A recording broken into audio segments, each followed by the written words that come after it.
I'm Bill O'Donnell, originally from Rhode Island. Did my undergraduate work there in graphic design and photography.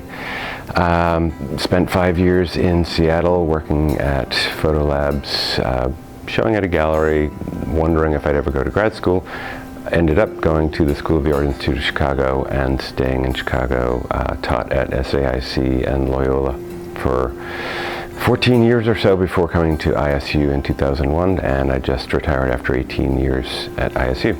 Double vision is started pretty simply with the notion that there are two realities coexisting, and I talk about this in my statement, certainly rooted in early geometry lessons, and having the teacher explain that anything you might glance at in the classroom that might be a straight line, a square, a circle, was to a degree demoted when considered against the forms, the ideals, the mental construct of line was something that was infinite, something that was so far superior, there was that slant, so far superior to the rudimentary molding running there between the ceiling and the wall, that yeah, it was a straight line, but oh my, the actual straight line, the line, capital letters, was infinite and perfect.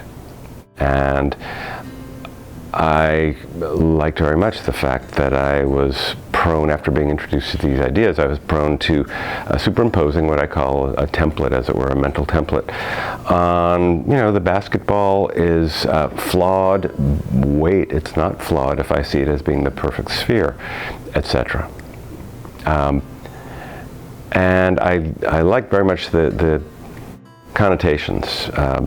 Not only is there a comparison going on between real and ideal, there is a really wonderful confusion going on between perception and knowledge. So I know what the perfect sphere is, and I can see what the basketball is. And to have those merge in that double vision is pretty wonderful. Well, first I have to say that I have given myself license to step away from the seminal idea of the body of work to say, well, yeah, okay, maybe I do impose a mental construct. I've got a template in mind, but the superimposition of one over the other in my photographs is not necessary, is not essential. I like actually the fact that if exposed to the full body of work, or a good number of pictures, an average viewer might start to do with the photographs that don't have any visible scrim template, start to do what I'm talking about.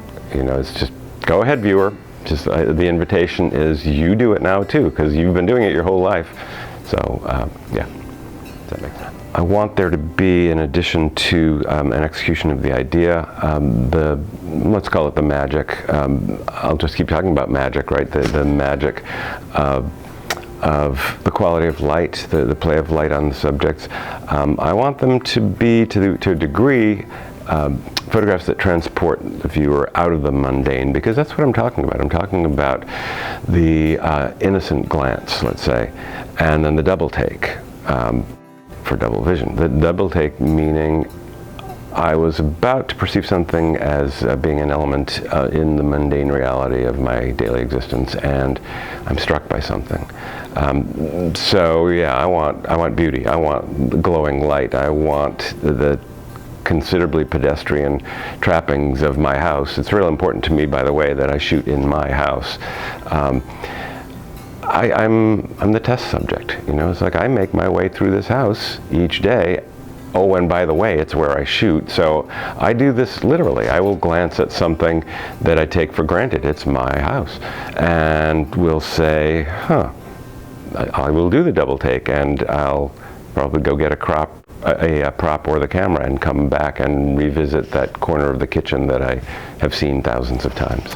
I like the suggestion, if successful, a photograph can induce in the viewer a sense that if enough attention is paid, then the pedestrian, the mundane elements of daily life can be seen to be magical, can be transformed. And I choose to call it a lie, and I tack on the word noble, the adjective important, because I want to engage in a life for a higher truth. You know, I want to suggest that it's everywhere all the time. Yeah. So one of the things that I've thought about with the double vision work is that there seem to me to be two aspects to the coexistence of ideal and real. One of them simply that strange notion that there is, in the mind's eye, some bit of perfection, and as I've said, that template that's superimposed on the actual perceived through vision. And then equally involving to me has been the sad, time-worn quality of the real, the thing that's perceived through the eyes. By comparison, no competition on a certain level, right? By comparison to the ideal, that is always going to be perfect because it's in the mind's eye. So I really like the initial humbling of the real, and then its elevation to something noble and wonderful in its, you might argue, unfair tussle with the ideal. I mean, I certainly thought about this idea a whole lot when I was working on the Many Rooms body of work. You know, I mean, I'm working in that rusted tin dollhouse that's supposedly the heavenly home. You know, this is the afterlife. You know, I mean, I was really playing with ideas that I had long ago rejected, having been brought up a Roman Catholic, but it was just, this is very strange and interesting to play with this, and let's let this dollhouse be the place. Well, the sad little plastic furniture and again, the rust on the walls always struck me as being poignant and more powerful than perfection. I've also thought a whole lot about the stress that we place on seeing, on vision, as proof of the true. I mean, when we say that I understand something, we're likely as not to say, oh, I see.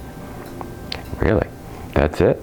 I mean, I've thought plenty that miracles and magic are based on the conflict between what I know, quote unquote, and what I see. Yeah, I mean, those are the ideas that I've been thinking about recently when it comes to the comparison between those real and ideal. This is my community. I've been here for 18 years, living here for 11, and so many of my colleagues and I spent those 18 years together, or many of those 18 years, meeting each other in the hall, having a little chat, and then going on about our business, knowing what each other did, but it seemed to me sometimes years could pass before we'd see each other's work in some context other than passing one or two images. So I'm putting most of the stress here on ISU. It's what brought me to town. So no offense to anyone who's not affiliated with ISU, but first and foremost, it always has been interesting to me when we see each other's work finally. The research colloquium that was started up by Andreas Fischer and Kendra Pates was such a revelation to me, because finally, for an hour each time, I'd get to see a colleague's work in great detail and hear them talk about the motivating factors, and just loved it. So here I am, having retired in the spring, to a degree saying to certainly the larger Bloomington Normal community, here's what I'm up to. This is what's happening now. Hello again.